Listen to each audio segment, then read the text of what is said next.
köksünüzü namert güllesi, dondu dilinize vətən nəğməsi. Dindi yanaları ahun naləsi, akar gözlerinin yaşı şehitler.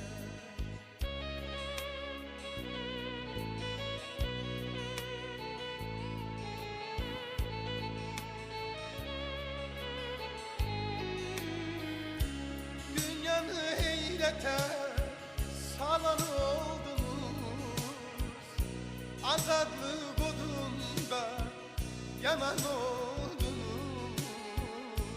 Göçüp yüreklerinde kalan oldunuz, unutmak olar mı?